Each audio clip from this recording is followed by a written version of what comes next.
Good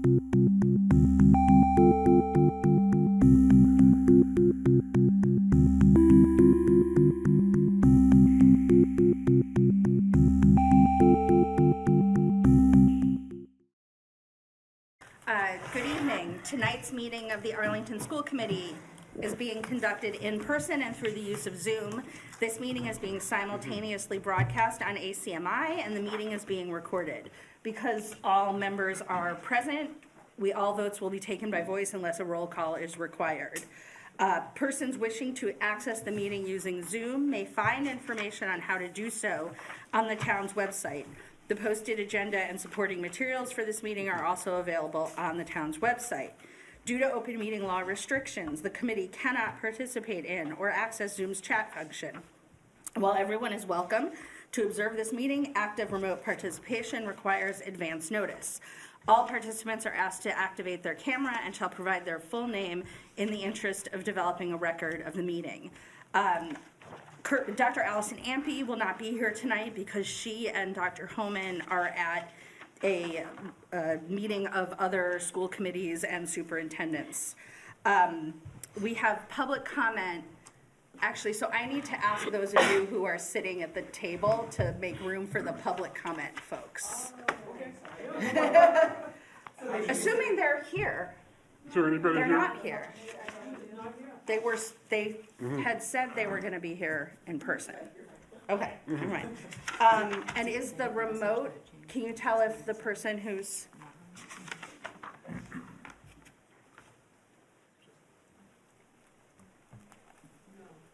Okay, so we have... Laura, Yeah. did the public comment people get the message about the time switch back to 6:30?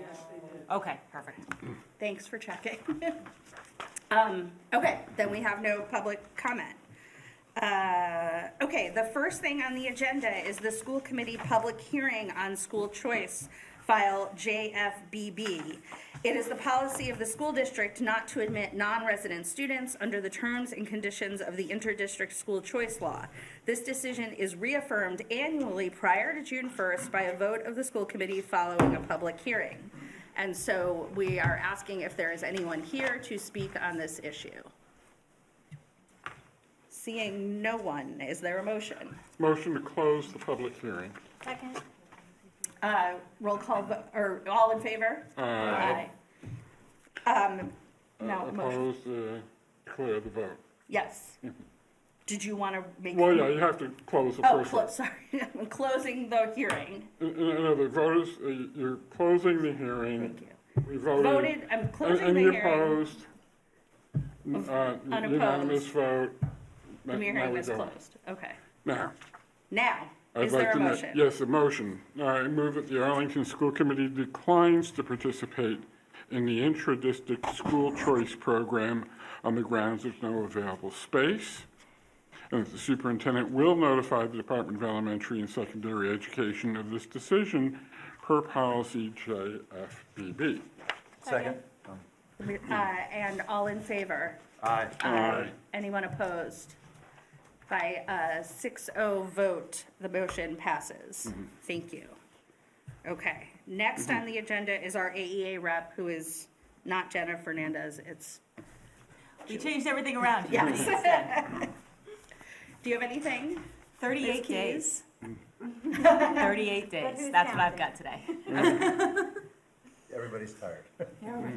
Yeah. That's it? That's all I got. Okay, great. The AHS student reps, Ms. DeStefanis, did I do it right or better than Jeff? DeStefanis. DeStefanis. Better than Jeff Zizi. And Tasha Jane.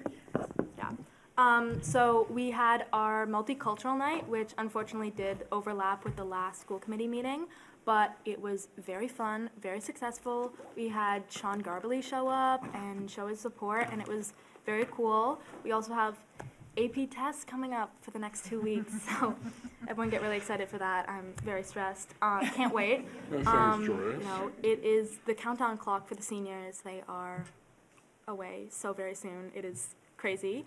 We also have the new national phenomenon of hacky sack, which has somehow become very popular, and we are 12th in the state.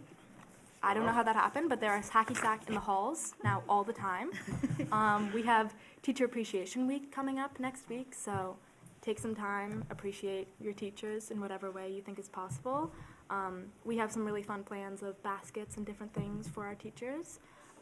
May is Mental Health Awareness Month, so we're planning some different events to make more awareness for it around the school and give resources to the high schoolers. And on a different note, our student council, we won the National Gold Council of Excellence.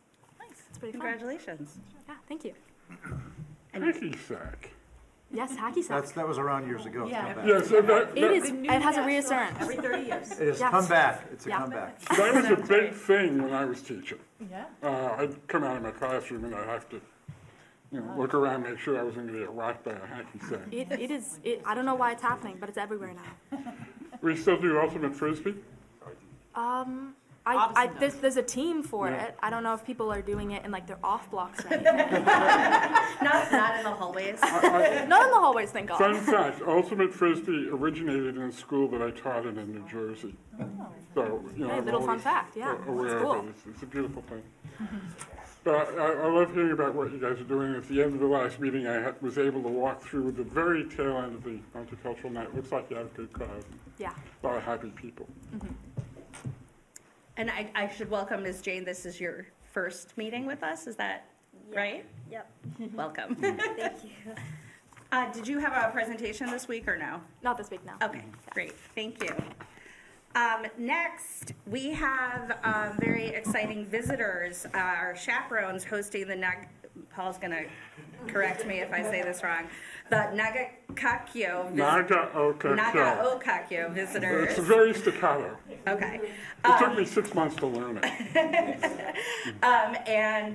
So we are welcoming Makiko Fujiwara, Connor Boyle, and Makiko Yasuiki? Okay, Yasuiki.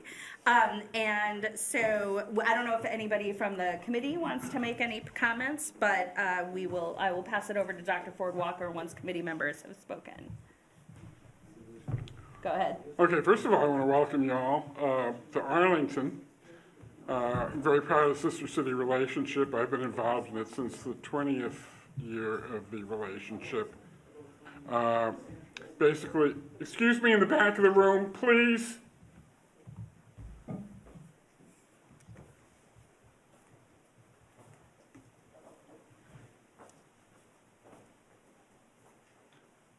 Thank you. The first date with my wife, Rieko Tanaka, the first really formal thing where she met anybody from Arlington was the reception with the mayor and the whole city delegation, and she ended up in an emergency translating for everybody. We've been over to Nagaokakyo for several occasions and just really value the friendship and the relationship.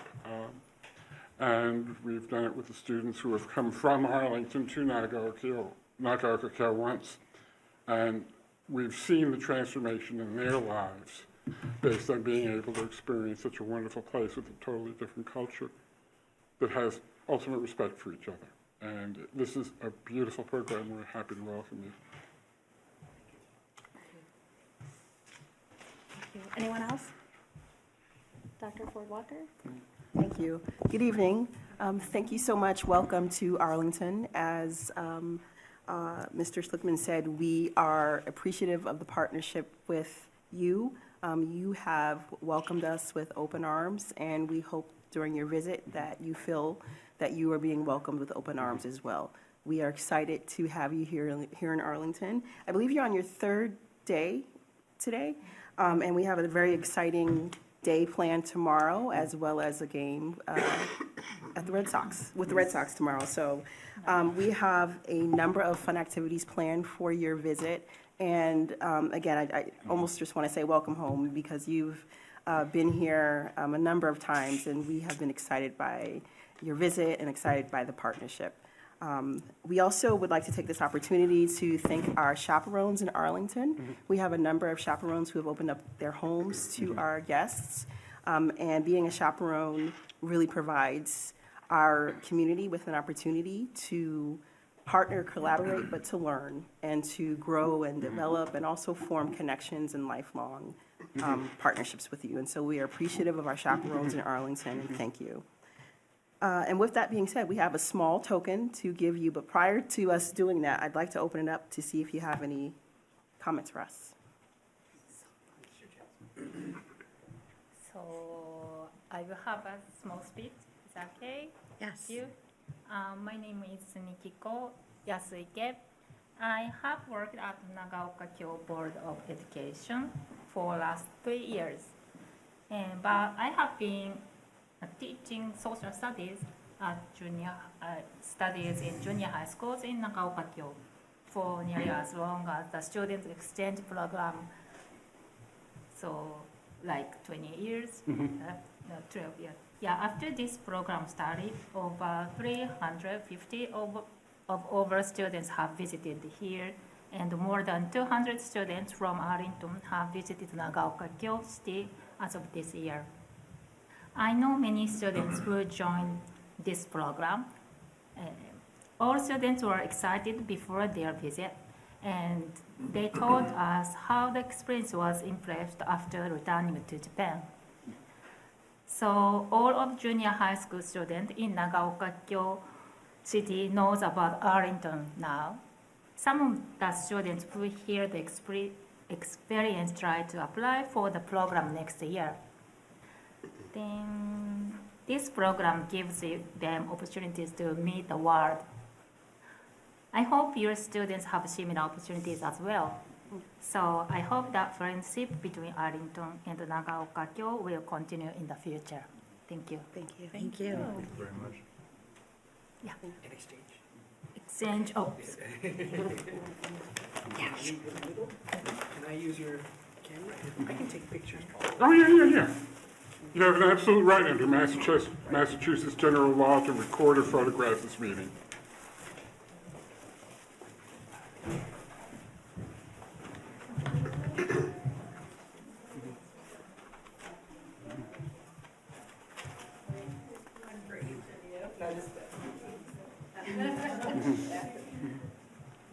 Oh, this is me.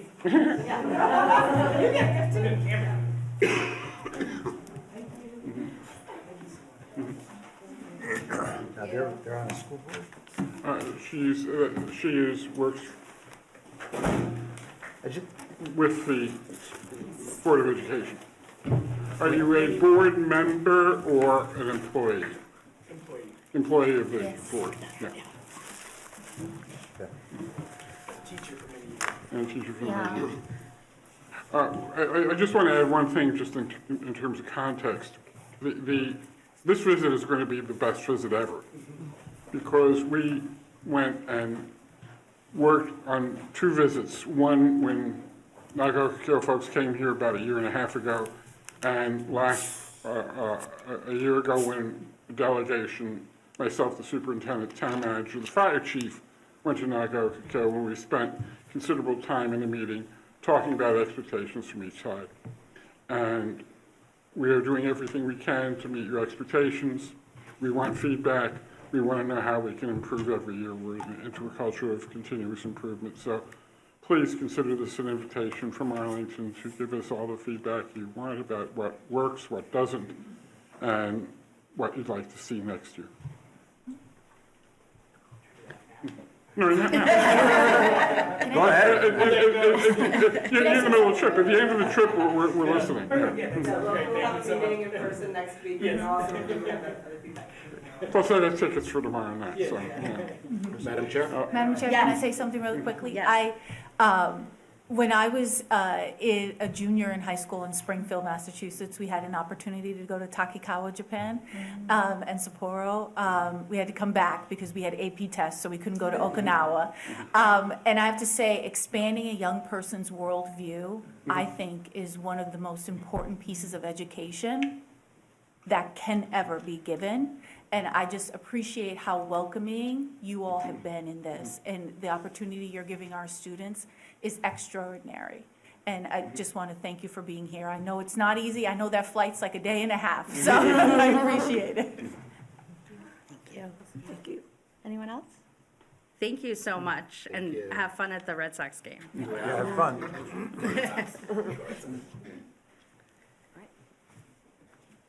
Do we have anything else? No. Thank you so much. We're gonna actually move back to the public comment portion of our meeting. So if you would like to stay, you are welcome to stay and sit in those chairs, or if you are tired and would like to go back to wherever you're staying, that is perfectly understandable.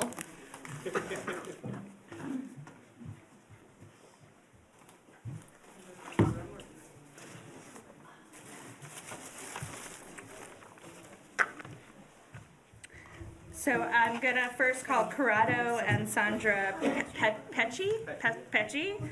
Are you both planning on speaking, or just one of you? Just one of us. Okay, so you will you have 3 minutes, and I will start whenever you start talking.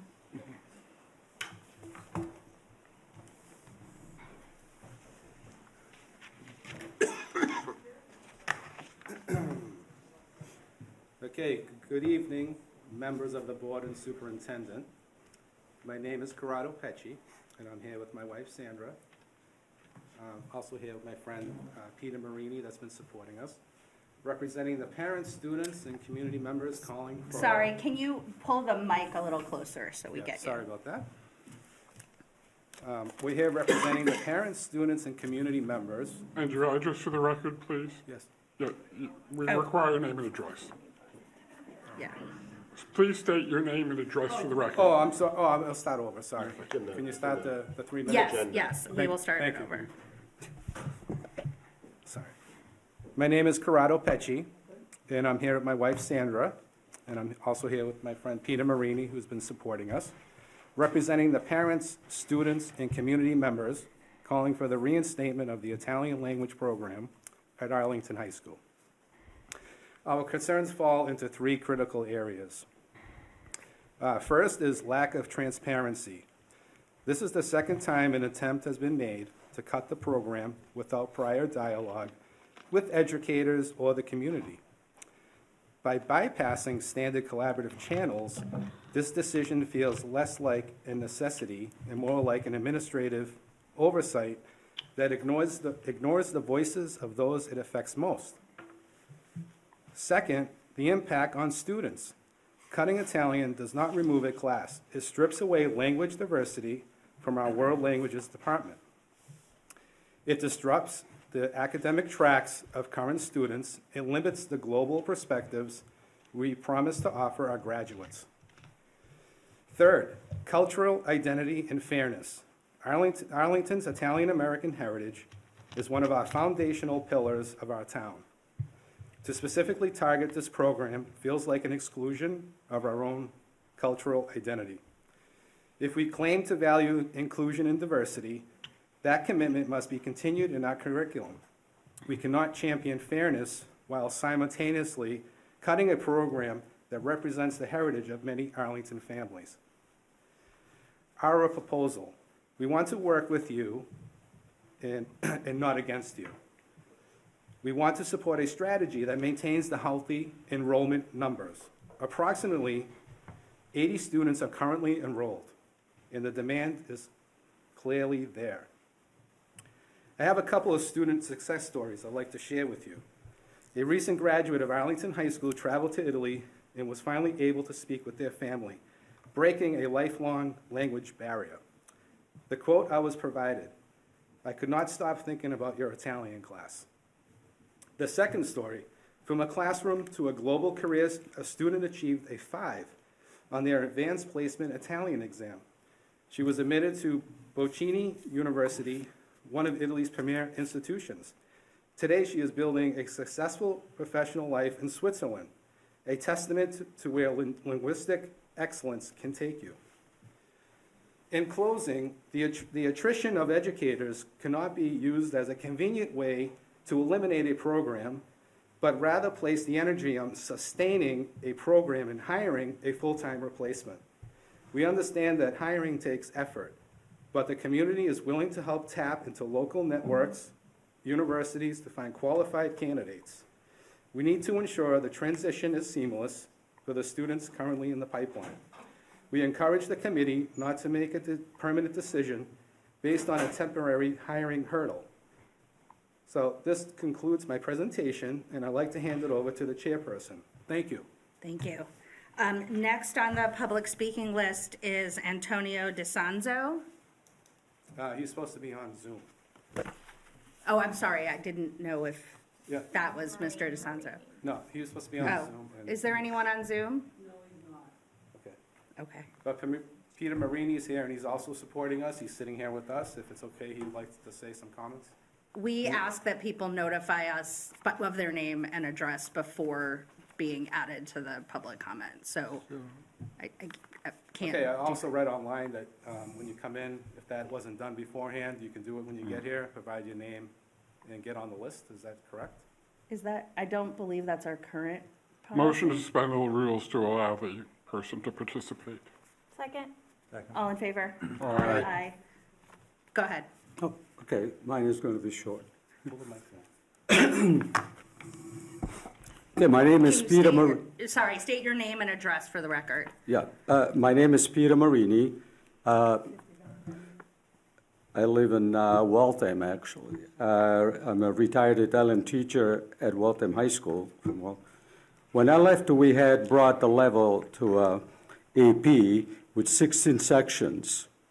Their community has a strong Italian presence, I'm sure, as it does Arlington also. What's interesting is that students are rediscovering their roots, predominantly their grandparents. The Italian language and culture is very much alive due to its culinary, fashion, and music excellency. Also, its undisputed beauty is attracting more and more people each year to visit her. There's an unprecedented interest in learning Italian, even among the adults right now. And I'm getting requests also to teach them prior to taking these vacations. Okay, and very young children, mainly for the purpose of traveling there.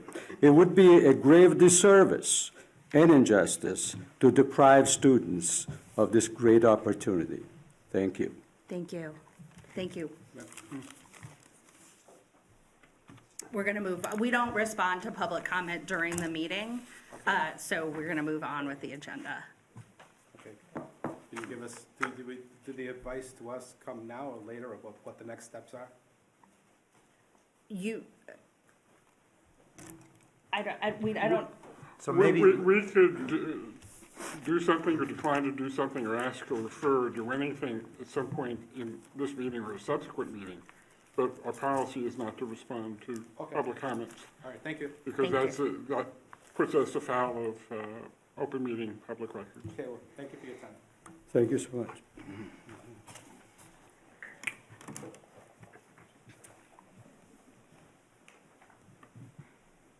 Next on the agenda is, well, the agenda says Nature's Classroom, but I think the presentation is broader than Nature's Classroom, from Andrew Amati and Corleen Cosgrove.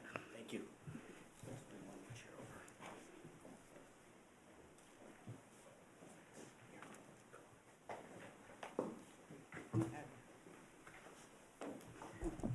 Good evening, everyone. Thank you for having us this evening.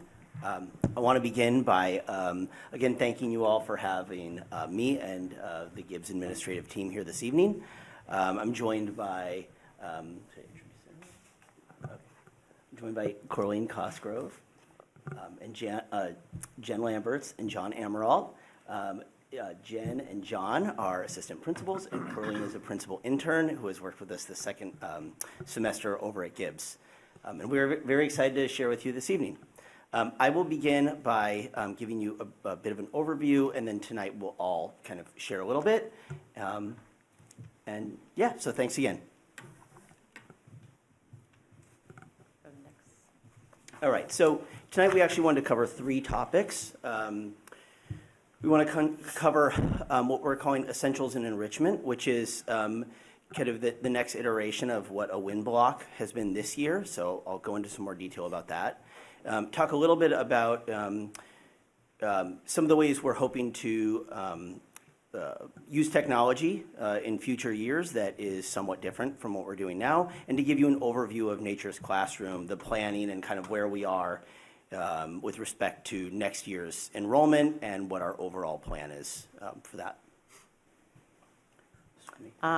Ultimately, the things we're going to talk about today, the reason why we're highlighting them is because they're all about creating a gradual and intentional transition from elementary school to then the 6th grade school to middle school. So the 3 kind of main areas is to focus on building technology usage and skills with support and feedback. And we'll talk a little bit more about what we're going to do around technology for next year. Also, really putting in more support around managing increased independence and social skills. 6th grade can get real awkward, but it is also part of their regular development. So a lot of what we do is help teach social skills with our students. And then finally, it has been very clear as an admin, as a teacher, now as a parent of a 6th grader, that these executive functioning skills at the middle school level really need to be explicitly taught. So we have some more supports planned for next year around that area. All right. So right now we have a win block in place, which is a what I need block. And I'll give kind of about a 1 or 2 minute overview of what we do now and then talk a bit about the vision for the future. So right now, the majority of students have a win block in their schedule each day. And some students have it twice per 4-day cycle, so essentially every other day.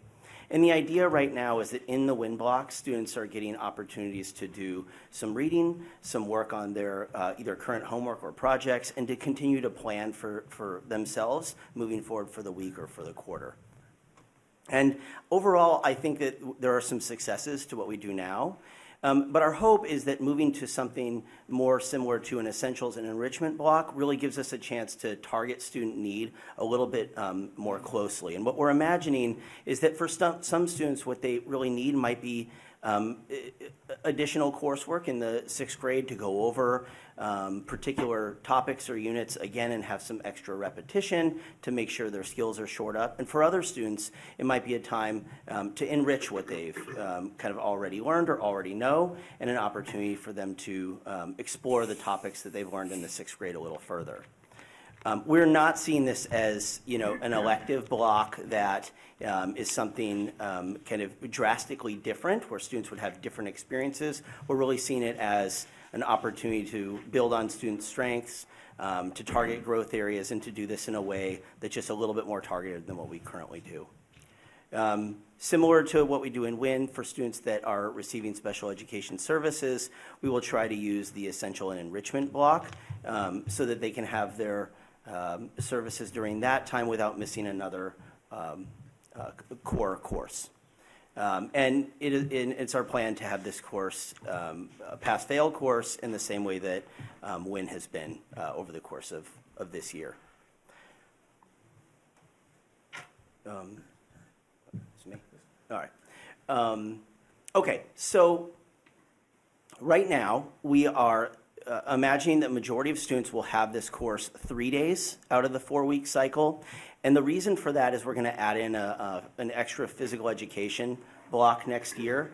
One of the things that are not in the slides, but we are trying to build in more opportunities for physical exercise. We will be adding in probably more opportunity for students to go outside during the lunch period. But that leaves us with 3 blocks for the majority of students for a 4-day cycle. There will be some students that only have it once per 4-day cycle, and the reason for that, those are going to be our students that are taking band or orchestra, because that will fall into the similar block. So for our students that take the band, that's a 2 times per 4-day cycle course, so it will leave 1 remaining block for them to have an essential and enrichment block. To be fully transparent this night, this outstanding team has been working on scheduling for next year. We've already been at it for about a month. It is not complete. However, we've got the bones of a schedule, and we are mocking this out. And just today, this team was working on working on this for next year, and I'm really impressed with the work that they're doing. And one of our initial plans is to have learning communities buddy up, essentially. So just for example, we might have LC1 and LC2 have wins at the same time, so that we can offer let's say, an essential course in language arts, while there's also an enrichment course in language arts, and students can go across LCs. That, of course, would leave us with another time for LCs 3, 4, and 5, where we could combine and allow students to cross over for LCs. This is something we're hoping to be able to do. We believe we can do it. It's not set in stone, but it is our ambition to have multiple opportunities for every student in every LC to take either an essential or enrichment course by department. All right, and this is just a little bit about our timeline. So Q1 presents some challenges in that we don't know every student coming in. We do get some information from 5th grade teachers. So what we are planning to do is to use kind of what we know to plan for students to be in an essential or enrichment course. For Q1, we will place them. And the idea is that for the first month, everybody will be working on executive function oriented learning how to take care of their things, manage a full course load that is fairly different from the elementary experience. And then we will go to Nature's Classroom, I believe the last week in September. Our plan throughout the kind of second half of the first quarter is to learn more about what in fact students need, and to ask them what they need, and to get a better understanding of who they are, what they need, and for Q2 to use more data to inform where students will be placed. All right, I'm going to pass it over to Mr. Amaral to talk a bit about technology. I do want to open up, though, just by saying that it was our pleasure this past February to go to all the elementary schools. We did speak with over 450 current 5th grade families, and one of the topics of conversation, as most folks are well aware of, is technology and the value it can bring to particular parts of learning, and some of the detrimental effects that it can have. And we heard loud and clear from the community about both of those areas. So I'm going to turn over to John, and we'll go from there. So one of the big changes around technology that we're making next year is we are transitioning away from the one-to-one model that we have, where each student has a Chromebook, they take it home, they essentially own it for the year. We're moving away from that and replace with a model where the Chromebooks will live at school. Students won't necessarily own them, for lack of a better word. The teachers will. They'll live in the classrooms. Each classroom will have a charging station with a set of Chromebooks in there, 20 or 25 Chromebooks. And students will then use them if they need to in a given class. If they don't, they'll stay in those charging stations.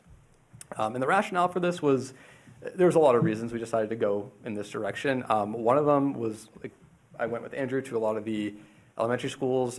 There was some concern about students not really using Chromebooks or devices much K-5. And then in 6th grade, there's a rapid transition to using Chromebooks a lot of the day, almost every class. And so there's a big jump there. And so we're trying to sort of tamp that down and make it a little bit more streamlined and a little bit more sort of akin to what they're doing in elementary school. Also, I know Jen and I can speak to this, and Andrew as well. When we do see student behaviors ramp up, a lot of them tend to be around technology, around Chromebooks. Mm-hmm. So a lot of students in 6th grade don't have cell phones, and so what we get is a lot of students late at night, 10, 11 o'clock at night, using GChat or using email as text messages, basically. And we'll get the reports, we'll get the emails, and then we have to go and deal with the behaviors that are arising in school because of the technology that's at home. So if we can tamp down on that, I think that would be helpful. And so what we're going to do next year, like I said, is we're going to have a cart in every classroom with Chromebooks and chargers. students who need, the hope, I think, is that most homework next year will be paper-based. But if students do need to use a Chromebook for homework, there will be a system that will be in place where they can check out a device at school, bring it home, complete their homework, and then bring it back. The first 6 days of school committee, which used to be the first 9 days, but because of the Labor Day next year, it's going to be the first 6 days. They are working, as we speak, around crafting lessons in terms of using technology and best practices for using Chromebooks and things of that nature. So that is our vision for technology at Gibbs next year. Thank you, Mr. Amaral. And I just want to add actually 2 more quick things that I had not mentioned. And one of them is how wonderfully supportive the Gibbs staff has been about this. This is something that we brought up fairly early on in the year. We have worked very closely with our staff, and roughly 80% of our staff at the midway point of the year was in favor of a move like this. So I have to commend the Gibbs staff for wanting this too, and being understanding that there will be some logistical changes and hiccups and changes to practice, but the Gibbs staff is on board, or overwhelmingly on board, and so we are very excited about that. I also want to share very briefly that there may be a little bit more upfront cost, and I spoke to Dr. Homan about this, and the reason for that is because as we plan, we need to have the maximum number that a teacher may have in the classroom to support the students. So in other words, if our biggest language arts class has 26, but then as few as 20, we need to outfit the classroom with 26 so that every child has a device when they enter that class. So we might need to run maybe a 5 to 10% overage compared to the student population. That said, we're anticipating less breakage, less maintenance, less wear and tear, and the hope is that it would be it would financially offset each other, but we may need a few more computers. Thank you. You want me to tee you up? Yes. All right. So, Nature's Classroom is coming up in late September.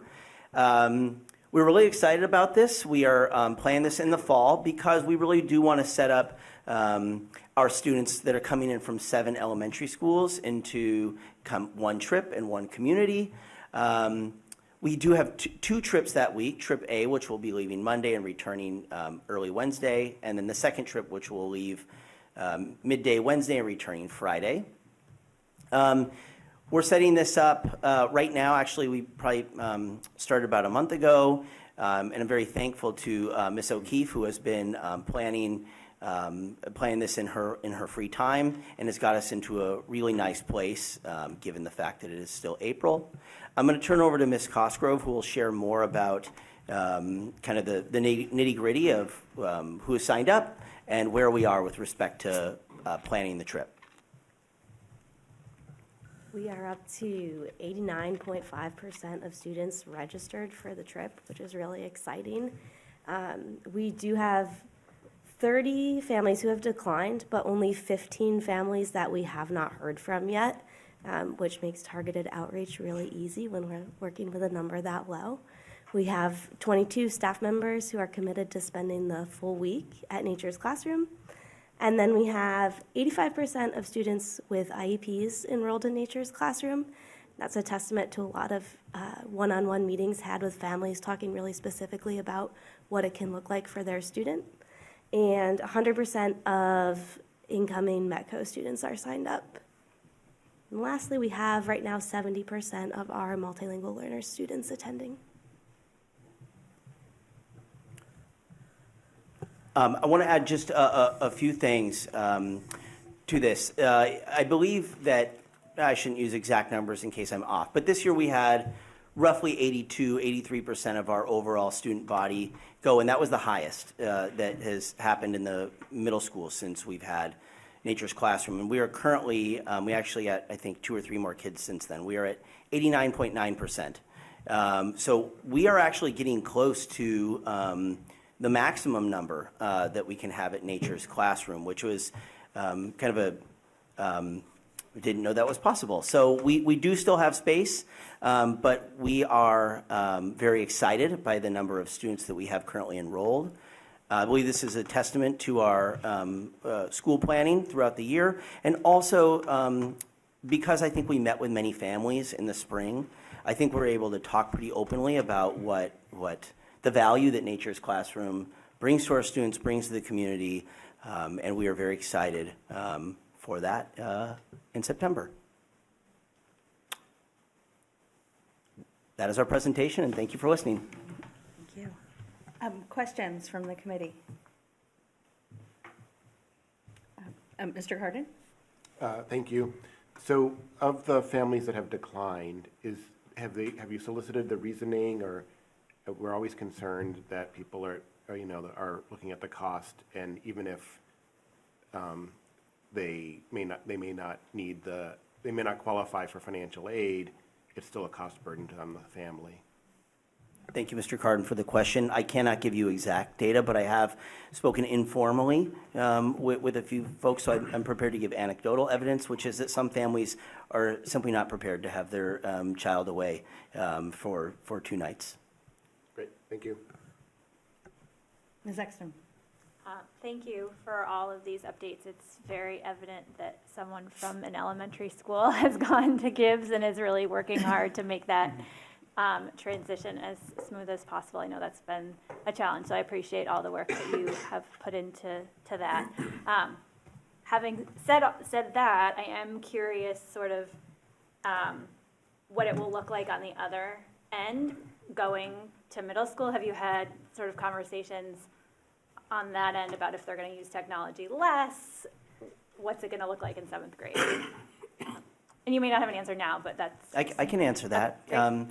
Thank you for the acknowledgement of the work that we are doing. I speak with Ms. Robino multiple times per week. And so, again, and I'll be blunt, right now what we're seeing is just kind of a hard transition into technology from the 5th grade. And so our goal is not necessarily to replicate the 5th grade. It's to be a buffer into, and I can't speak to the exact usage at the Ottoson. I think they have an outstanding staff and do very, very wonderful academic things. But I can speak to that I think that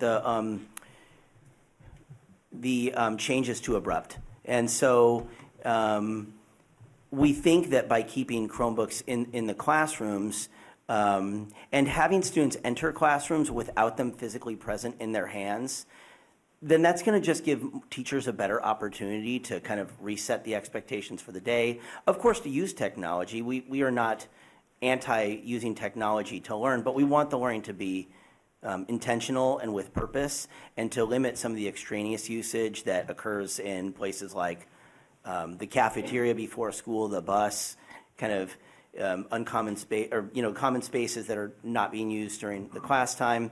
And we also think it'll be a benefit for students' overall social skills. I mean, being blunt, there are times when I see kids that are just next to each other on screens. So to answer your question directly, yeah, I speak with Ms. Rubino frequently.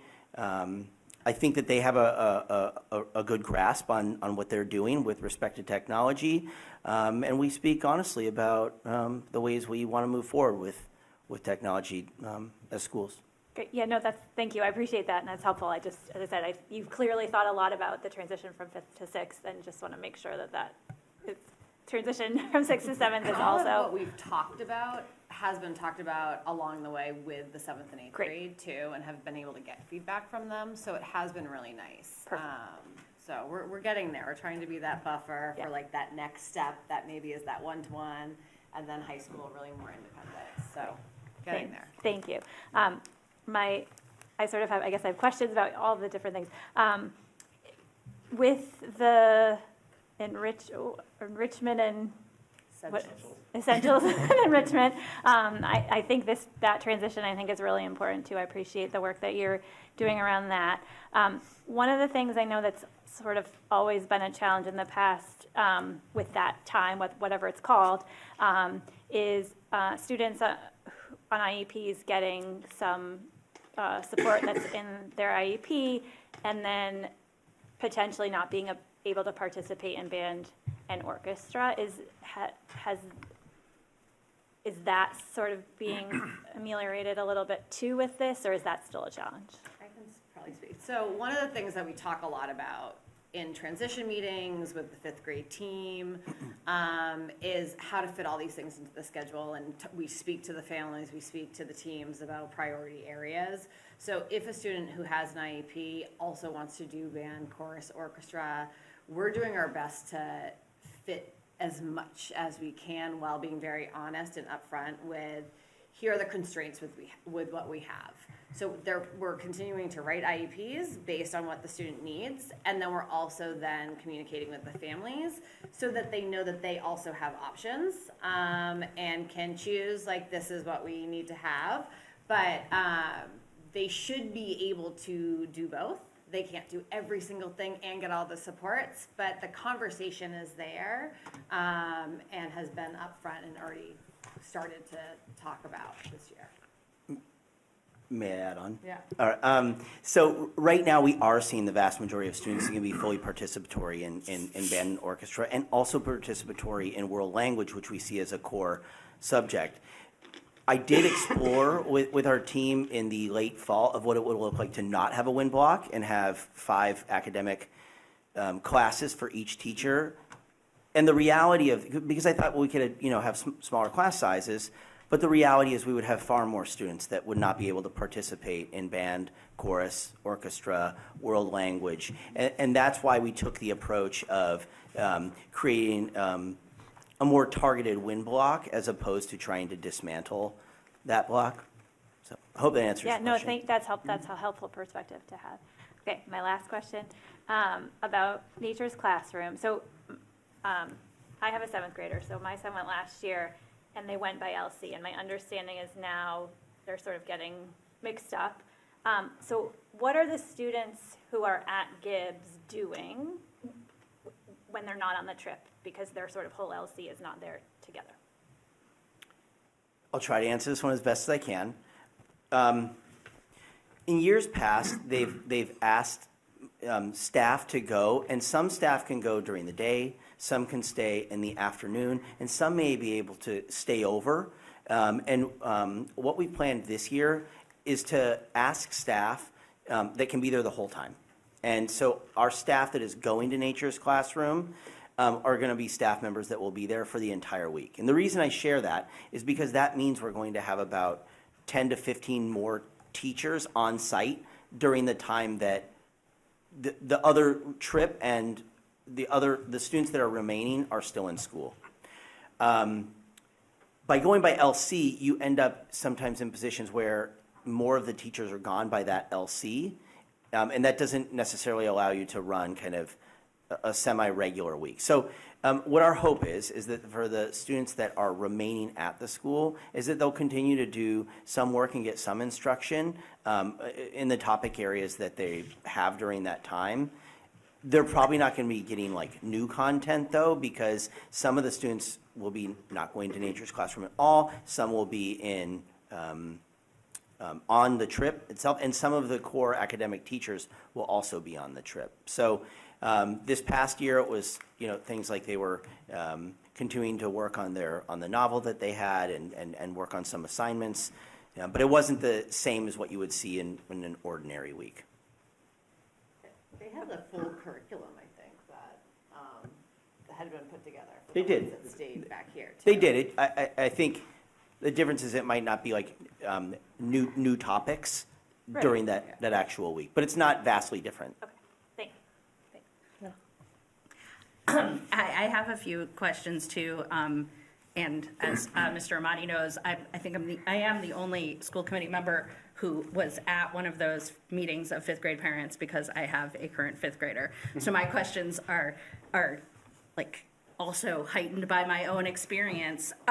First, I want to echo what Ms. Exton said, and say that those meetings that you all had at the elementary schools were noticed by parents like me, for whom this is a brand new experience, and by parents who have older students who have gone through this transition before, and really, really appreciate it. I know that that's a logistical that's just another thing on your plate. But I want to say, from the perspective of the parents, I think it was really worth the effort that you put into it, and universally appreciated it.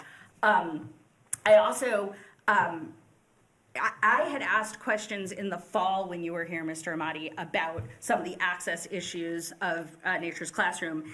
And as a result of those questions, I got some emails after the school committee meeting from parents who were maybe less than happy with their prior experiences. And I wanted to say that I received an email today or yesterday from one of those same parents who has a current 7th grader and a current 5th grader.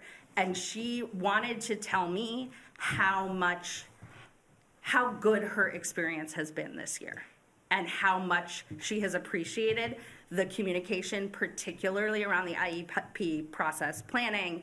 And so I want you to know that all of that work is not just getting, noticed, that it's prompting people to email me a nice email, which is really great. That said, I have some questions and concerns about the Nature's Classroom process. I know that Mr. Amati, I've said some of this to you in an email. I'd like to hear for those of you who don't know, I don't know if this is a side effect or part of the planning. It does sound like you've done a lot of more work earlier in the process, which has resulted in these higher participation rates, which we're all glad about. One of the things that has gone along with that is that more than a month ago, 5th grade parents were asked to choose bunkmates for their now 5th graders for the fall. I have heard from not just a couple of parents about how the stress that this has created for some kids. And I think nobody is concerned that who your bunkmate is really matters in the end, like that's going to affect the quality of the trip. I think most parents' concerns are what it's creating right now in the social dynamic of 5th graders. And in particular, for a trip that is expressly designed as community building for what I think you said in the presentation, 7 schools, 1 journey, 1 community. That's great. I feel pretty strongly that asking for students and their parents to make what may not be that important a decision, but feels like a really important decision in April for September, I think really goes against, it really competes against some of the core goals of the program. And I know that I think, and I'd love to hear a little bit more about why the way it's been done in the past was considered unworkable. For instance, my understanding is that 2 years ago, students went with their LC, like Ms. Exton said, and selected bunkmates in school in September once they'd had a chance to start their relationship building at Gibbs. And I'm wondering we were told that was unworkable, and me and other parents have asked why is that unworkable? Well, thank you for acknowledging the positive things you have heard in the community about the visits. I do appreciate that and understand the critique of the process. I'll try to answer directly. I don't know that I can offer you much context based on the past. This is my first go-around, with the plan of this. One of the things we did hear from the community in the past was that who students could potentially be bunked with or the trip that they may go on mattered. And so I think some of the initial plan around this was in hopes that if students had, or parents or families had some way to acknowledge what their hopes was, that could drive the enrollment a bit higher than in the past, because there were families that did not want to go with the unknown, with kind of in a more random scenario. And so that was feedback we had gotten in the past, or that I had understood that we received in the past. So I think part of the hope was that by giving families an opportunity to share something in advance, that would increase the likelihood that people would be willing to send their child and participate in Nature's Classroom. From a logistical point of view, it's a lot of work. I mean, as you might imagine, it is a lot of work to secure buses, to secure bunks, to secure trips and nurses and medicine and all of the things that go with doing this. And I think part of the reality of a end of September trip means that we do need to start now. I think that at the end of this, we will gather feedback, and I am more than willing to hear that feedback and make adjustments for future years. I understand it's not a perfect process and that it did leave some families and students feeling not great. Yeah, and I hope that for future years, we can not strike that same nerve. And that's kind of where we are. Okay, I appreciate that, and I like I said, I appreciate that a lot of the result of doing things early is really important and getting families there. But I want to make sure that as you think about future planning, we think about how much of that has to be done early and how much of that can be done a little later. My other question is about, I think the participation rates sound really great. Do you have any data on the percentage of students who are receiving financial assistance? I know that we are very generous with that assistance, but I have also heard from families who did not feel comfortable asking for assistance or going on the trip, but commenting on the fact that while they have made the decision to do it, $500 is not insignificant. And I want to know sort of more about the specifics of how the financial aid we are giving is being, how we're doing that and how many people are getting it.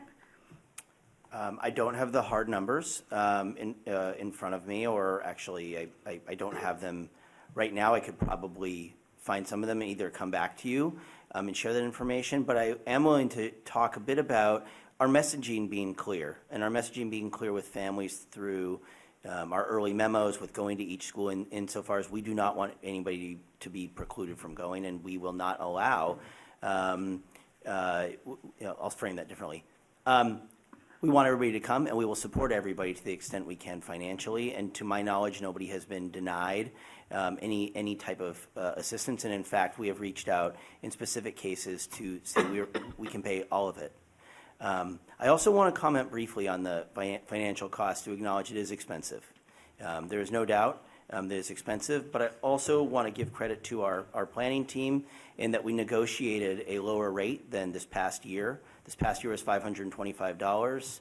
We negotiated a 5% reduction, which is $498, while adding a nursing staff and increasing the number of transportation vehicles that will be taking us there. So while I do acknowledge it is expensive, we negotiated the strongest terms that we possibly can, because we recognize that it's expensive.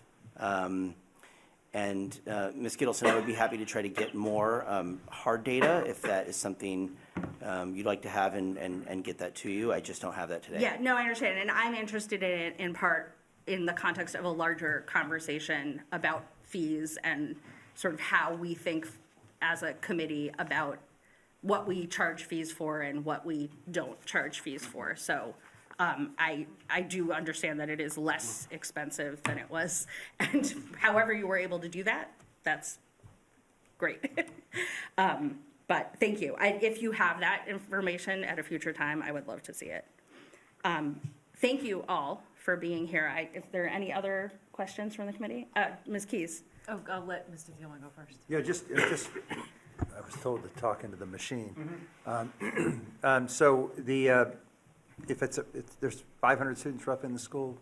485, yeah. Yeah, so times 500 is $250,000 expense. So it would be hard for the district to find that money, but maybe it could be a longer-term goal, and it could be something that we could talk about for future efforts to make sure we have enough funding for the schools. And I do agree with Laura that with Ms. Gittleson that it's certainly part of a longer-term conversation about fees. But I think it's the vast majority of students that I've known, families that I've known that have participated in this program have really benefited from it. They've grown from it. It's helped build the community. And even when it was in the 5th grade, there were some families who didn't participate. So, thank you. Ms. Keys. I just wanted to say that since Gibbs opened, when I was vice president of the union, I've spent a lot of time at Gibbs, and I haven't been to Gibbs this year. It is going so well down there, The staff are so happy. I've heard nothing but positive reports about this leadership team. It took us a while to get something to click. This has been phenomenal. And I just want to say from a staff point of view, how happy everybody has been at Gibbs this year. Thank you. Ms. Keys. Thank you. And again, the feedback that I have heard is also pretty uniformly positive. So that's amazing. I think that's it. I'll stop asking questions now. Thank you all very much. Thank you. Thank you very much. Next on the agenda is the elementary literacy update from Ms. Cooney, but I'll throw it to Dr. Ford-Walker. Thank you, Gibbs team. I'm here to introduce Christina Cooney. Christina Cooney is the director of our English and ELA department, and we are excited to receive an update this evening about literacy. Mrs. Cooney? Hi, it's nice to see everybody. I'm super excited and proud to share this update with you tonight.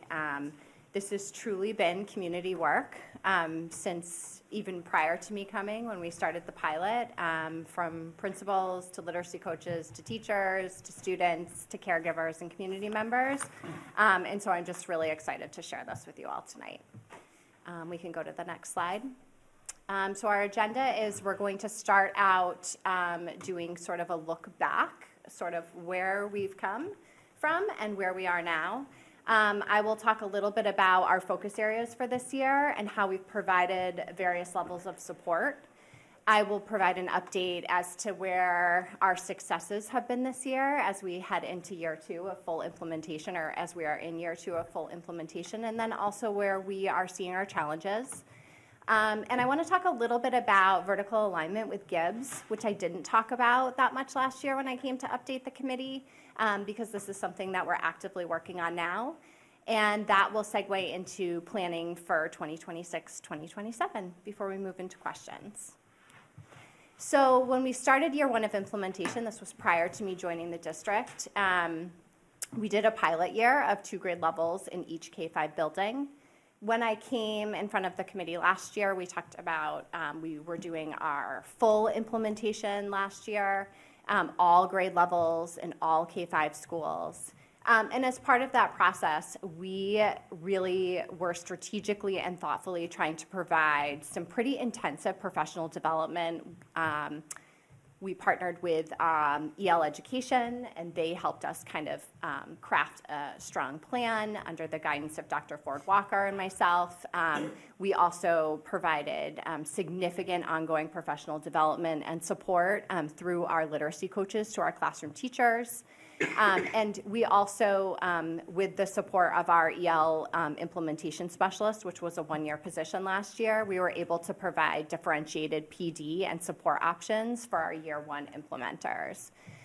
As we looked into this year, which is year 2 of full implementation and year 3 of semi-implementation, I guess, when we look at that pilot year, we really wanted to focus. So the way that EL education is structured is that there is a module block where students are getting content, English language arts content, and then there's skills block in K2 and all block in grades 3 through 5. And this is really the time where students are seen in small groups, and we can provide more differentiated instruction, more tiered supports within the classroom.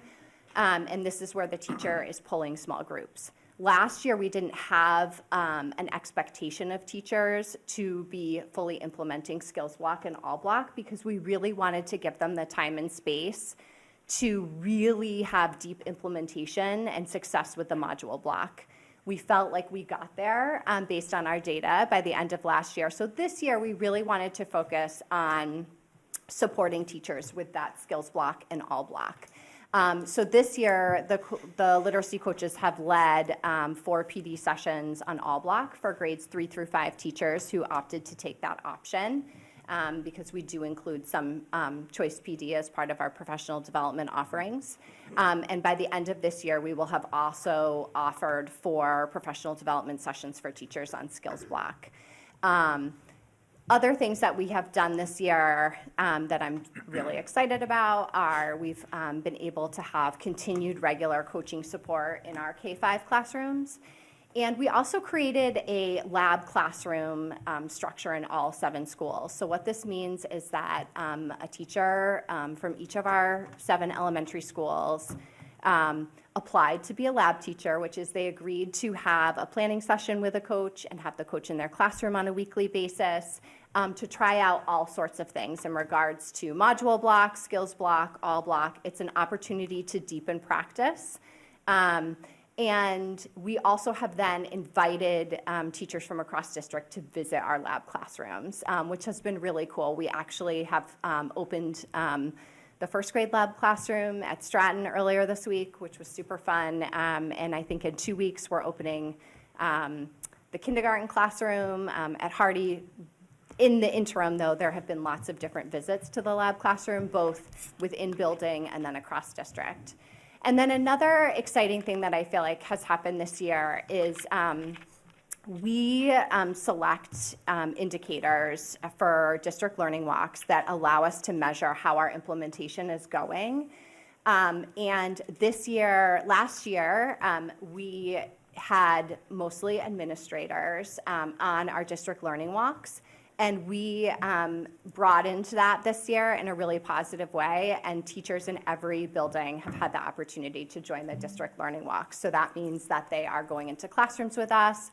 We're talking about the indicators, we're talking about levels of implementation, and we're talking about next steps. And we have really appreciated having the teacher voice at the table through those. So I've talked a little bit about some of this, but we've continued to have high levels of support. So when I came before you last year, I think I talked about the fact that in any curriculum implementation year, it's a high ask, right? We're asking teachers to take on a significant amount of new work, which I think is really challenging, particularly at the elementary level where teachers are not just teaching one content area, they're teaching 4 core content areas and then SEL and some other things. So we wanted to maintain a high level of support for our district as a whole. So we have continued to maintain quarterly leadership sessions for principals, where principals have the opportunity alongside me and alongside our EL consulting partners to really build their curriculum literacy around this particular curriculum.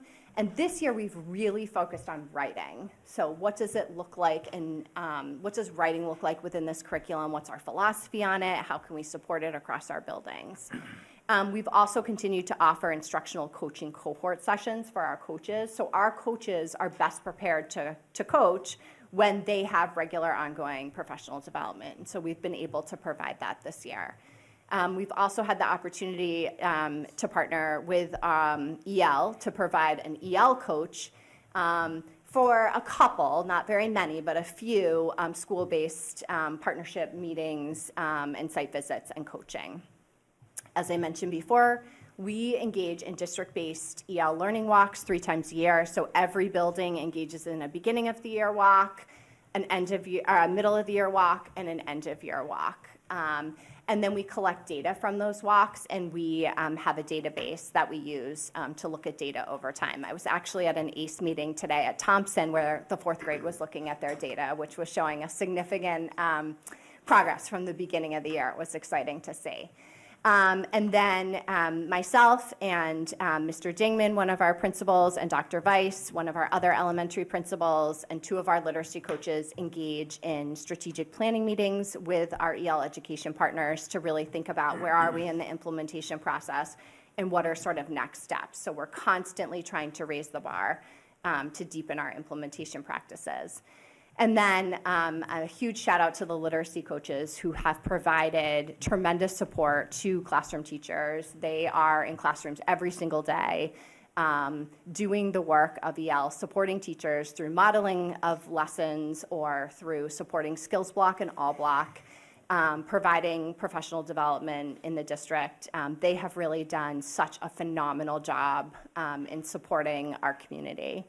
And then we also, like I said, instituted this lab classroom structure, and so we've been able to have lab classroom visits within buildings and across district to see teaching practices in action. And what I'm hearing from teachers when we do this work is that it's really, really helpful. So for example, we had a kindergarten team from Pierce visit the kindergarten lab classroom teacher at Hardy. We, at Stratton's opening earlier this week, we had 2 kindergarten teachers and 2 second grade teachers come visit the first grade teacher, who was our lab classroom teacher. And that has led to some really exciting just conversations about what we're noticing. So we've had a ton of successes. One thing that I did not put on here, but I think it is worth mentioning, is our MCAS scores after year 1 of full implementation showed that they had rebounded basically from pre-COVID times. And I think that that is incredibly difficult to do when you're in year 1 of implementation. And this is such a credit, I think, to the work that the teachers have done to really take this curriculum on. I am in buildings, I'm in the elementary buildings every single week. I've had the opportunity this year, which has been fun, to co-facilitate a couple of ACE meetings. I walk buildings with principals regularly, or the literacy coaches. And every time I'm in classrooms, I'm asking teachers, like, tell me what you think, tell me what you think. And so what I am hearing universally from them is they know the curriculum much better, and so it's so much easier to make adjustments in the moment. And in particular, a lot of our buildings and our teachers are thinking a lot about academic discourse and how to create structures and support students in engaging in academic conversations that build on each other's thinking and use academic vocabulary. And they're better able to do that because they can sort of see where the curriculum is going. And our students know the structures and are better able to engage with the curriculum, which is so amazing to sort of see when you're in classrooms. I see a lot of high student engagement and excitement around the curriculum. And with that, what I think we're also starting to see, and what teachers are starting to say, is that students who've had a year or 2 of EL curriculum under their belt are showing that they are internalizing the structures and routines of the new curriculum. And so they're able to take on skill development faster and more effectively, which is really exciting. And then from the district lens, that I think is worth mentioning, is that we have greater equity and equitable learning experiences across our 7 elementary schools. And I'm hearing from caregivers in the community when they reach out to me some great stories about students, their children coming home and being like, Mom, we've got to go to the library and get books about pollinators out.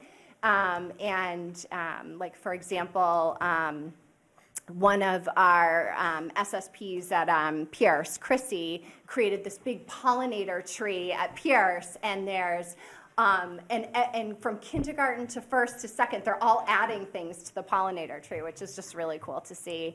And I've also had some great feedback. Our first module in 5th grade talks about human rights, and students bringing those conversations home and wanting to talk about them at the dinner table, and then also using some of those conversation cues that we're teaching our students, like, I agree with you, and I'd like to add on, or I'd like to respectfully disagree. And that's been really fun to see, too. I think our challenges as we look ahead to next year are challenges that other districts who are also implementing EL are also facing. I'm part of a director slash, it's kind of a hodgepodge of administrators thinking about of districts who are implementing EL and like how to problem solve some of the challenges. And there's a significant amount of content in grades 3, 4, and 5, and pacing is challenging. And I think other districts who are implementing this curriculum are also sort of feeling that. We are working really hard to support teachers with pacing. We ground pacing in the idea that pacing is an equity issue and that all students deserve full access to a full year of curriculum. But really thinking about utilizing the literacy coach team to do some work in support of teachers around, like, can we identify high leverage lessons that are the most important and get us closer to meeting the standards? And are there other things that we can say, like combine in particular modules, or maybe just pace through them a little bit faster? And then the second piece that I think we're really still thinking about is continuing to build a strategic, effective, and robust skills in all block. This is the first year where we've really focused on that, and we've done a lot of PD around it, and teachers are really taking this on in ways that are fantastic. But I think we always want to get better at providing lots of access and entry points for all students, and differentiation for all students, and that means students who need some additional practice, as well as students who need some additional challenge, and really thinking deeply about that and how do we support that within that block. So those are our challenges as we look ahead to next year. And the great part about being in a full year 2 of implementation is that now our current students at the Gibbs had EL last year. So we've begun to have some conversations with Gibbs, and I've been working with the ELA department at the Gibbs to really think about where does vertical alignment and articulation live within this. So earlier this year, one of our literacy coaches, Shannon O'Brien, came with me to a Gibbs department meeting, and we co-facilitated an information session where we sort of went through the modules. Here's what we're looking at. Here are some tasks that students are asked to do. And we also shared a sample of student work. And then we also, at the Gibbs, as part of our department time, have looked really specifically at the grade 5 and grade 6 standards to identify where are there large shifts from grade 5 to grade 6, and how can we teach into those? And we have really focused on looking at student writing. So we've pulled some of our student writing from 5th grade, and the 6th grade team's really been looking at it to think about, okay, what are kids, with this new curriculum implementation, what are kids kind of coming in with that maybe they weren't before? And how do we continue to build upon that? And one of the really exciting things that's happened for the 26-27 school year at the Gibbs is that we are letting go of Walk Two Moons for now. That has been a core novel for a very, very long time. We wanted to provide a more recent novel. We wanted to provide a novel that was more representative of our school community. And so we are going to be, and also provided a little bit more rigor also, because this is a question that I get a lot from families coming into the Gibbs is like, how does the EL work extend into the Gibbs? So we are going to be piloting The First State of Being by Erin and Trotta Kelly, which is a Newbery Medal winner and also was a finalist for the National Book Award. We're super excited about it. The grade 6 team is already we've been working on what that new curriculum piece that goes with some of the skill work that's going to go with this particular novel. And then as we look ahead to next year, knowing that we're focusing on writing, we're going to extend that focus on writing, both with Gibbs and then also at the Addison within the English department. So I'm really excited to sort of see that vertical alignment continue to grow. So as we look ahead to next year, I anticipate that we will continue to have some professional development for school leaders, and also opportunities for coaches and teachers to continue to develop their work. I think to do a curriculum really well, it takes 3 to 5 years, and we can't lean off the support. We need to make sure that it's there for everybody. I think that we've had wonderful teacher feedback about being involved in the district learning walk, so that's a practice that we're going to continue. And we're also going to continue our data collection, which has been very helpful in determining our successes, areas for growth, and next steps. And something that we are thinking about as a literacy coach team is really thinking about, like, how can we consistently structure and put a structure in place for supporting our new teachers, because our teachers who are here, obviously, like, EL is a complex curriculum. they're doing great with it. And so we need to just ensure that as new teachers come into the district, that we have a clear and consistent plan for supporting them as they also begin that work. And as we look ahead to next year, I mean, something that we're always thinking about, one of the strengths of the EL curriculum is there's lots of opportunities for interdisciplinary collaboration and planning. That's something that I've worked with Michael Kosick, the Director of Social Studies, as they are working on some new social studies work, and also with Dr. Hoyo around science, and also thinking about is there arts integration we could think about? So that's something that's very much on our mind. I mentioned the curriculum alignment work with Gibbs. And then also I think like a next step for us is really calibrating the EL assessments and then looking at student data to determine next steps. I'm trying to vary some different ways to allow for communities and community members and caregivers to provide some feedback. So I'm hoping to send out another caregiver survey in late May. And one of the other things that I am working on is offering some monthly drop-in office hours that have a grade level band, so you know when to join. But people could join virtually and have the opportunity to sort of meet with me and ask questions. After I did the caregiver forum last year, I had not a large number, but I had a handful of parents reach out who I met with one-on-one who just wanted to share their experiences with EL and to ask some questions. And I found those meetings really valuable and appreciated. Having the time to liaise more with caregivers and community members. And so this is a structure that I'm going to be trying later this spring and hopefully continuing into the fall. So Thank questions. you. Questions from the committee? I just had a really quick one.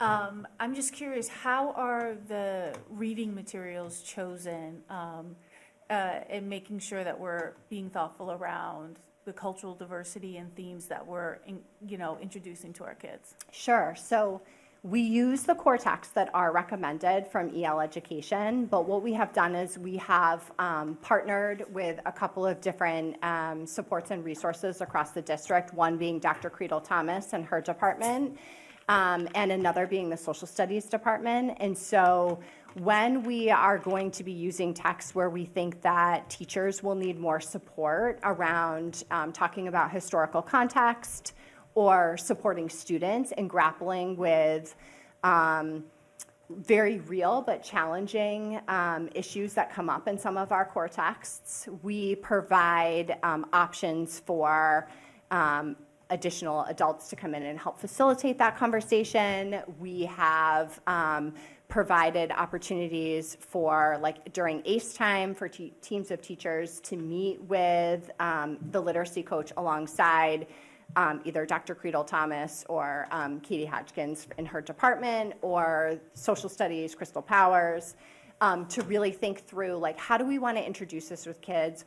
What are some challenges that we think might come up? What is some language that we want to use? Because I think that we want to ensure safety for our students. And in doing that, we also need to ensure that we have, that the adults in our school system have the supports and education and language to talk about some of these topics in a way that supports everyone. Ms. Sexton. Thank you very much. I always look forward to this update. I appreciate sort of that you shared that you're focusing on the skills block and the all block this year. So one question about the skills block, which is K-2, APS had been using Foundations as its sort of core phonics. Phonics core. Is that still the case? Yep. Okay. So in K-2, actually in K-3, we still use Foundations as our core phonics curriculum. And so what that means is that during skills block, they do 20 to 30 minutes, which is the recommended allotted time for Foundations. And then the rest of the time, which is typically up to an hour, is spent in that small group work. So there's explicit phonics instruction using Foundations as the anchor for 20 to 30 minutes. And then students move into that small group work targeted with the teacher or like more like center-like activities. Okay. And I know the schools bring sort of their DIBELS data when they come in the fall with their school quality plans, but are you seeing sort of district-wide any noticeable changes in that data with this focus? So I'm not seeing like huge significant changes to our DIBELS data because that's more likely to tell us like how likely or unlikely it is that a child is going to struggle with learning how to read.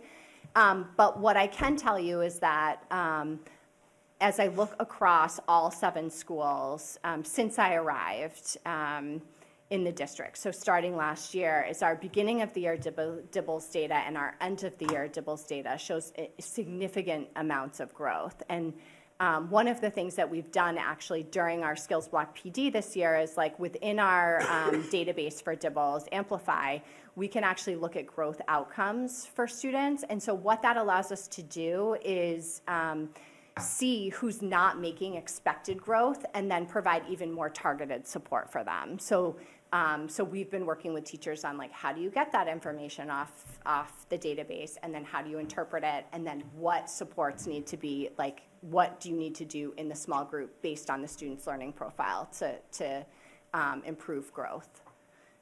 So that's one of the things we're working on. And then my other question, more with the all block, and I sort of understand EL more from like the way it's written as opposed to the way it's implemented, like in a room in real life.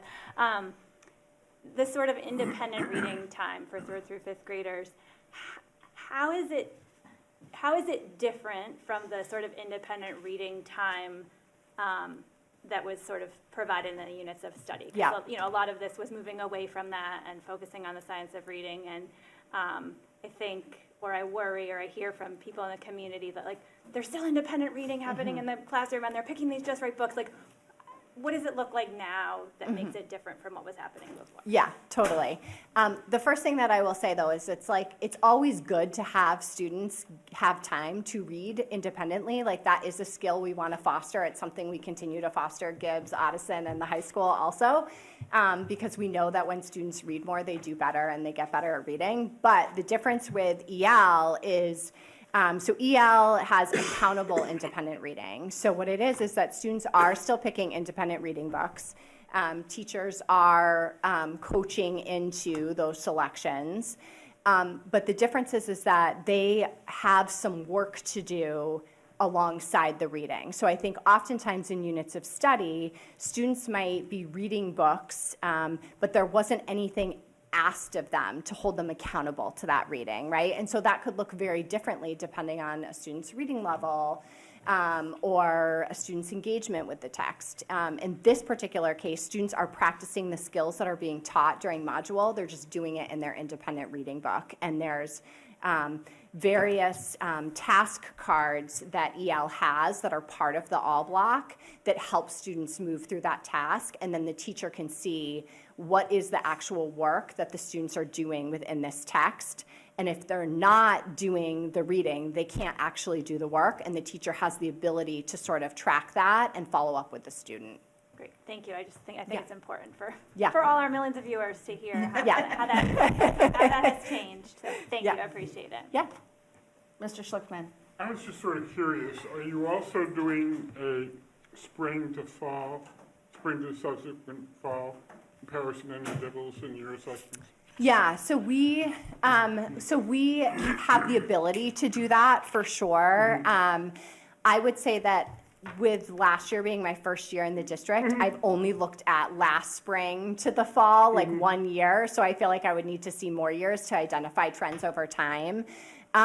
We certainly have some students that have a little bit of a summer slide, and also the DIBELS is a moving target. So like the benchmarks, the cut scores don't stay the same. The on the subtests, the word, like whole word reading is substantially harder or more challenging as you get up through the grades, et cetera. So it's a little bit of a moving target, but yes. And the core components do change because nonsense words disappear at some point, Yeah, letter naming disappears, I think, after first.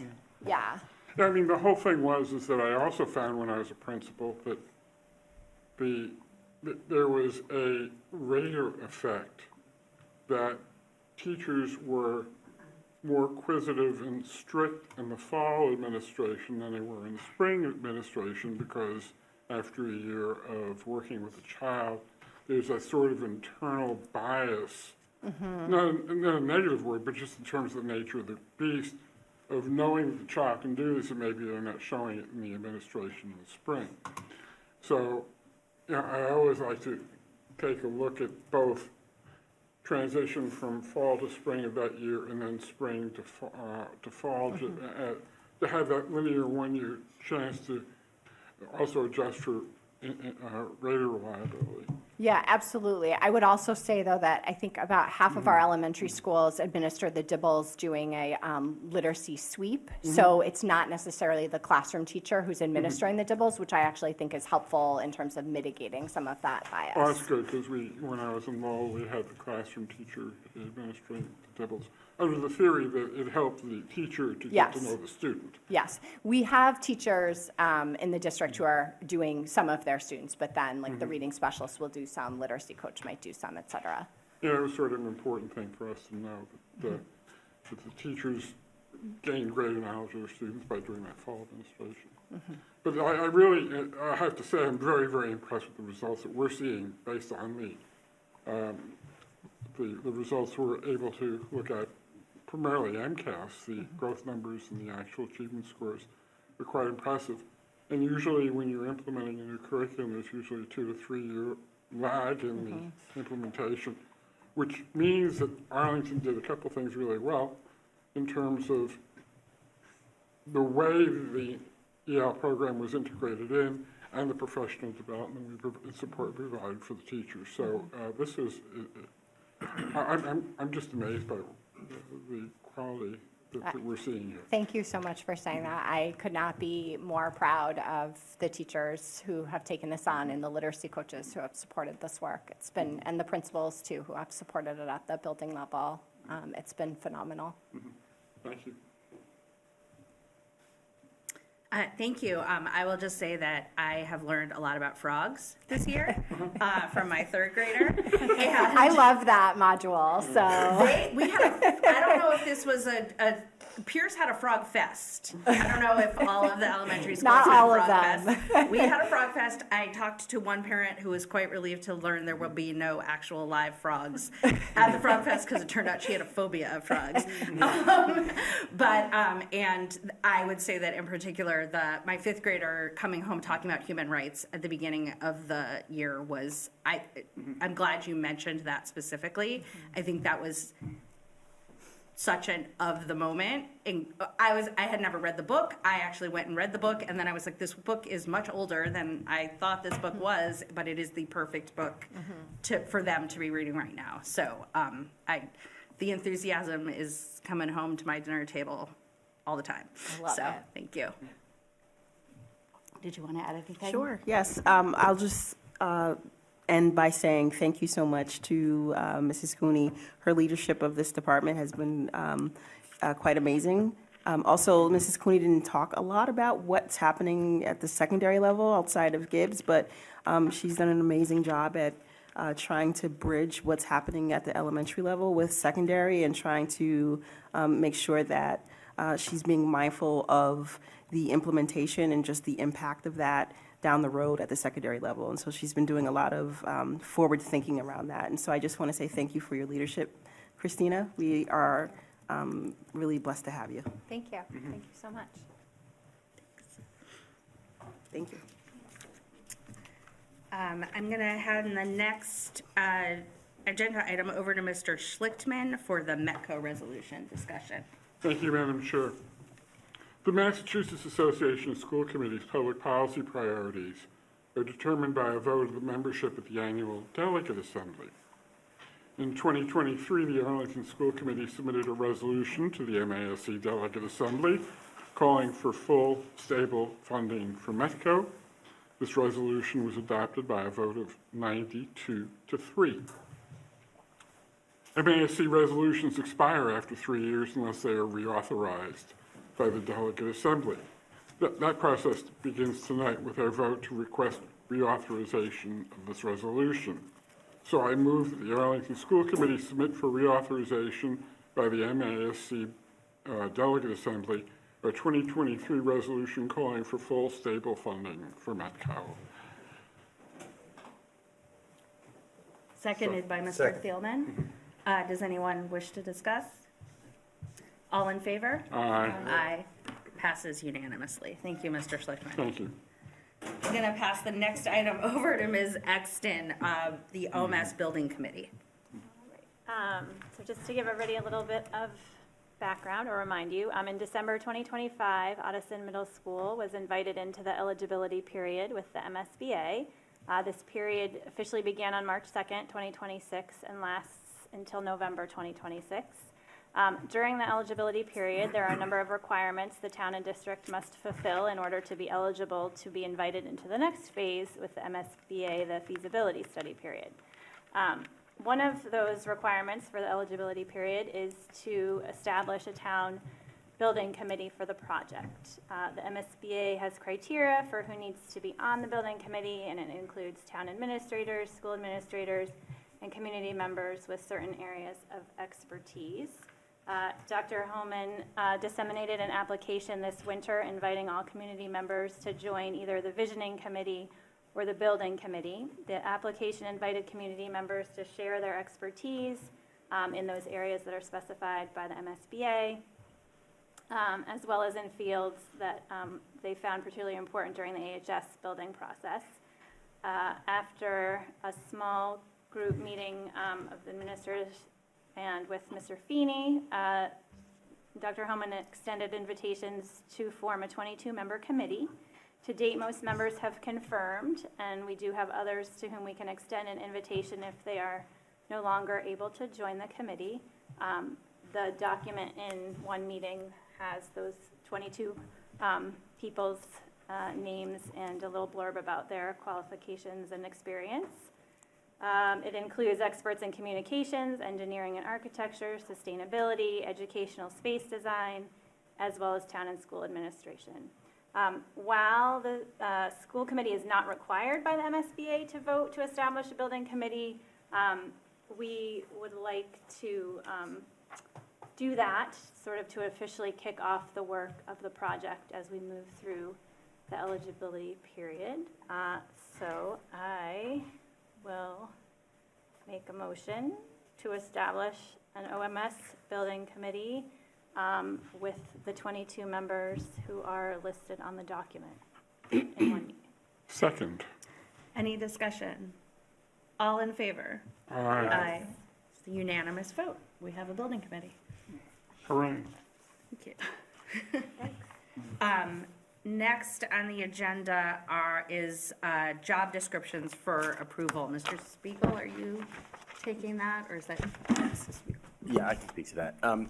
So there's several job descriptions in the packet. One was discussed at the CIA committee the other day. That's the K-12 DLCS Digital Learning Specialist job description that was discussed. There was one edit that was requested that we made to the qualifications. And other than that, it was what was discussed at the CIA committee. And it is, creating K-12 digital learning specialists. This is sort of a reorganization of that department based on the budget for next year, where we will have 2 full-time K-12 digital learning specialists. Yes. Can I just add that the CIA subcommittee unanimously voted to recommend this job description for approval. So there are 6 different job descriptions on the Yes, agenda. that's the first one. It's actually the last one in the packet, but it was the first one, the one that you fully talked about at CIA. Okay. The other job descriptions were introduced at CIA, but I'm not sure that there was enough time to review before that meeting. Mm-hmm. They are high school administrative assistant job descriptions. This is a reorganization a little bit of the high school administrative assistant team based on, again, some reduction of numbers of administrative assistants and by one. And so these are sort of updated job descriptions that have been reviewed by the high school administration and with the AEA, where there will be 4 full-year positions at the high school and 1 41-week position, which is the school year plus a little bit. So the first one in this packet is the attendance and front office administrative assistant, which is a 41-week position. And then the next one is the data and student information administrative assistant, which is a full year and the 52 weeks. The next would be the bookkeeping and finance administrative assistant, just an updating of that job description, a 52-week position. The next is the principal's administrative assistant, just updating that job description as well. And then the school counseling administrative assistant has been a 41-week position, and in this update, it would become a 52-week position. And those have not yet been discussed by CIA, Ms. Exton? So we as a subcommittee didn't have enough time to read them and process them, so they were voted to be brought here for a first read. We can certainly suspend the rules and approve them tonight, but the subcommittee didn't have a recommendation on those because we didn't feel like we had had enough time.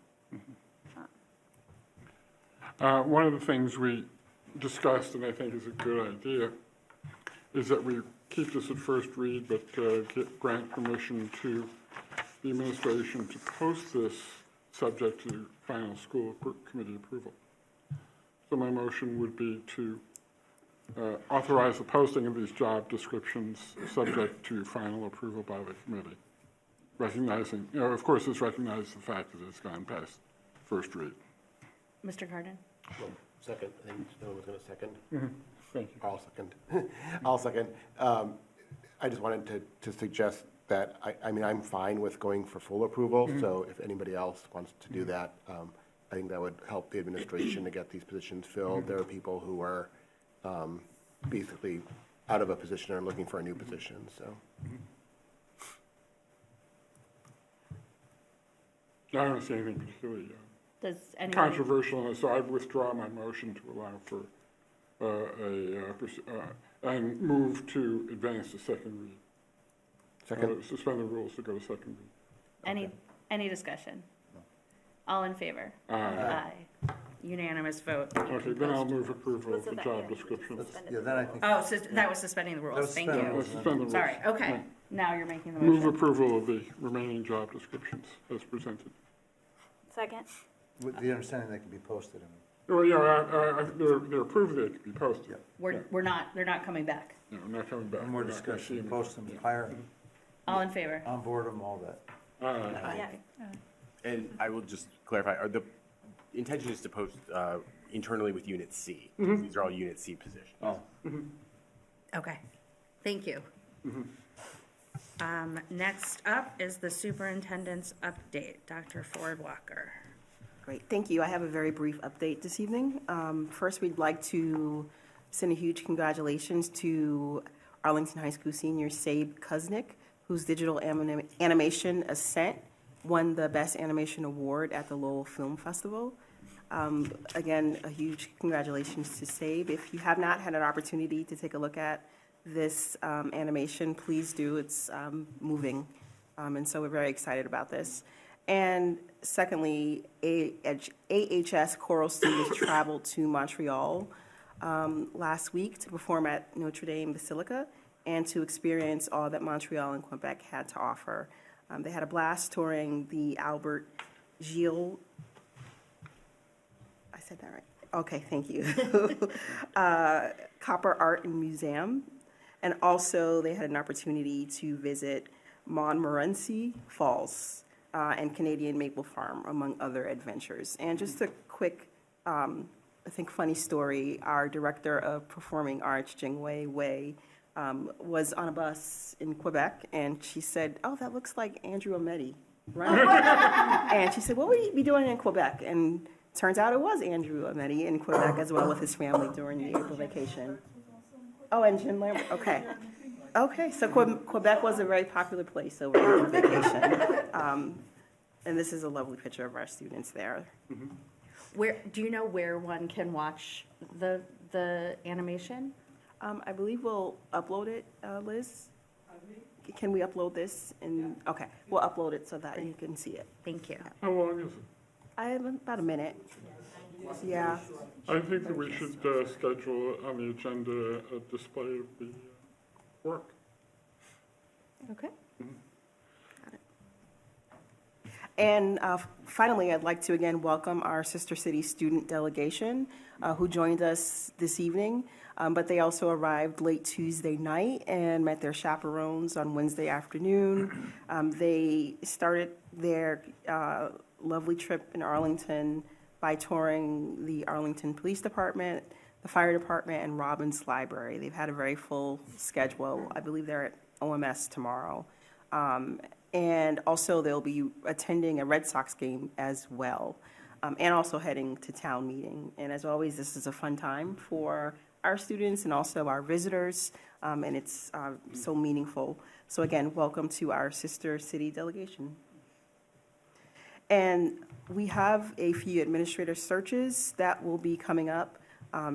We will be opening up a search for assistant principal at Dallin, assistant principal at Gibbs, assistant principal at Brackett, and also we will be opening up the process to families, staff, and students in those schools. And so we invite folks to just be on the lookout for a communication around that. And all updates around enrollment are in your packets, and that concludes the superintendent's update.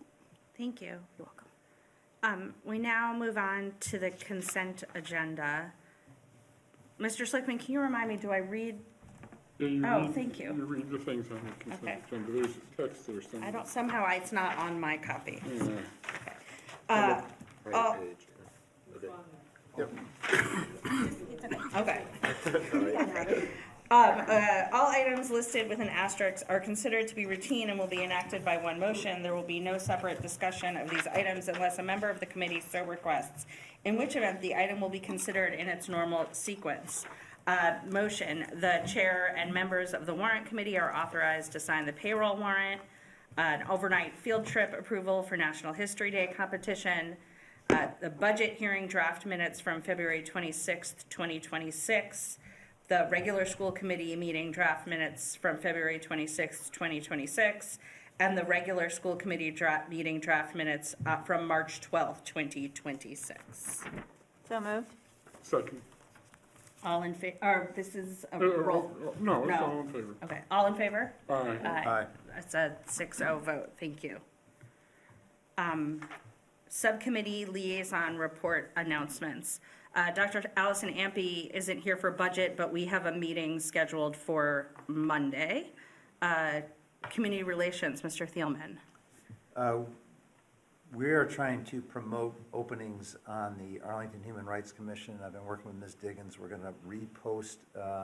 There's 2 positions on the Human Rights Commission. We have no applicants right now. So once Ms. Diggins posts it tomorrow hopefully, or by Monday, we're going to ask everyone to kind of shoot it out to their networks to see if we can get 2 appointees. So we have 5 appointees on that board, and there's 2 of ours that are vacant. Thank you. CIAA, Ms. Exton. We met on Tuesday to discuss the job descriptions that we all just approved, and then we also heard from Mr. McCarthy about his sabbatical that he took last year from January to July. The slides are in that one meeting. It was very interesting, and he learned a lot, and I think had a good time too. Facilities, Mr. Thielman. No report. We're trying to set up a meeting in June. It looks like early June. That's what Dr. Holman and I talked about. Policy and procedures, Mr. Schlichtman. No report. Arlington High School Building Committee. Well, we're still a committee, obviously, because there's still some work being done out there, but we're hoping to wrap everything up by the fall. So there'll be some work this summer, just for those interested. There'll be some work this summer, actually Chris knows more about that than I do, to finish up work in the fields and some of the plantings and that sort of thing, or after the school year's over. Liaison reports. Announcements. Future agenda items. Yes, Madam Chair. Yes. We had a couple of people in public comment tonight talking about language instruction. If we could get a brief report of what's happening, perhaps through you, either at a full meeting or referred to CIAA.